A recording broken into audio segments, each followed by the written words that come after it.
Ejercicio sencillo. Supónganse que queremos encontrar tres vectores en R2 que cumplan dos condiciones que voy a decir a continuación. Buscamos U, V y W, flechitas en el plano, tales que, primero, que la suma de los tres dé el vector 0. Segundo, que el tamaño de cada una de estas flechitas sea 1, lo que se expresa matemáticamente así.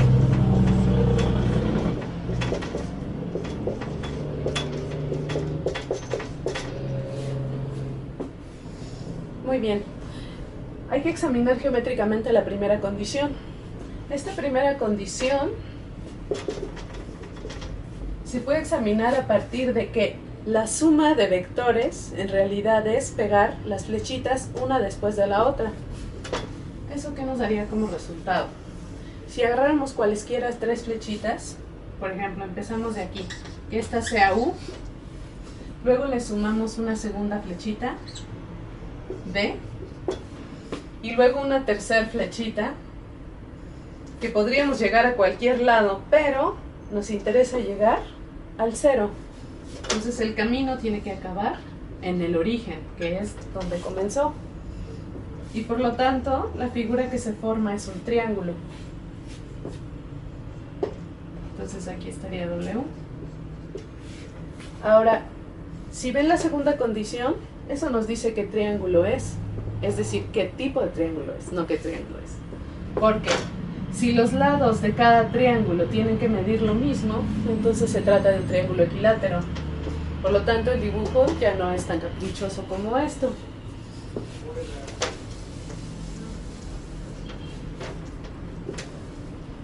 Eso nos obliga a que, bueno, comenzamos con una flechita de medida 1 y obligatoriamente las siguientes flechitas tienen que formar el triángulo equilátero. Entonces la siguiente sería esta, W. Cada una de las flechitas miden 1 y los ángulos internos de un triángulo equilátero, todos saben que son de 60 grados, o sea, de pi tercios. Pi tercios de radiano, ¿sí? Los estoy etiquetando aquí. Bueno, esta figura se forma cuando hago la suma. Sin embargo, los vectores no son flechitas que andan simplemente ahí en el plano, que empiezan donde sea. Los vectores siempre tienen que comenzar en el origen. Entonces, yo quiero ver realmente cómo son estas flechitas U, V y W en el plano. Entonces, U comenzó bien aquí en el origen. B la dibujamos así, pero en realidad comienza desde el origen y tengo esta flechita paralela que es en realidad B. Ahora fíjense una cuestión. Como esta es paralela a esta, si yo termino de trazar esta figura es un paralelogramo. En este paralelogramo tengo dos triángulos congruentes. Este y este son congruentes, son triángulos equiláteros, aunque no lo parezca. Por lo tanto, este es un ángulo de pi tercios. Y eso me dice que la distancia angular entre U y B es de 2 pi tercios, o sea, de 120 grados. Lo voy a escribir aquí. Pi tercios es lo mismo que 60 grados. 2 pi tercios es lo mismo que 120 grados. Y de la misma manera puedo hacer ese procedimiento para W, que es la flechita que me falta, para que empiece desde el origen. Y la distancia angular de aquí a acá va a ser otra vez de 120 grados, o sea, de 2 pi tercios. Ahora, aquí ya se me encimó todo, pero si borro toda la información anterior y me quedo nada más con las tres flechitas que son los vectores U, V y W, entonces obtengo esta distribución. De aquí a acá hay 120 grados, de aquí a acá también y de aquí a acá también. Ahora, recuerden que 360 entre 3 son 120, por lo tanto, estas flechitas están dispuestas de tal manera que son los vértices de un triángulo equilátero. Como son vectores unitarios, o sea, de norma 1, están dentro, bueno, están sobre el círculo unitario, o sea, el círculo de radio 1, concentran el origen.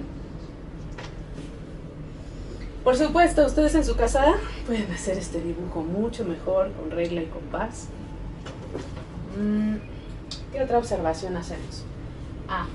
Bueno, una observación importante es que este triángulo que acabo de dibujar no es el primer triángulo que había dibujado. El primer triángulo que había dibujado era a partir de aquí y se cerraba en el origen. Y todas sus medidas eran 1, 1 y 1. Sin embargo, este nuevo triángulo, sus lados ya no miden 1. Si se dan cuenta, sus lados miden lo mismo que las diferencias entre los vectores. Este lado mide la norma de U menos B, este mide la norma de B menos W, y este mide la norma de U menos W, pero como es equilátero, estas tres normas son iguales. El triángulo está inscrito en el círculo de radio 1. Y bueno, ya terminé con esto.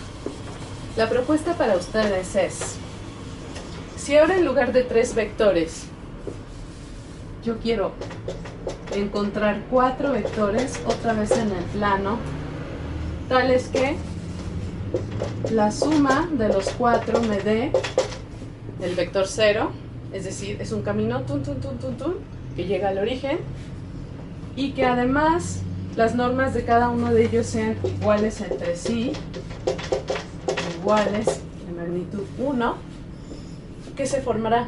Esa es la tarea para ustedes.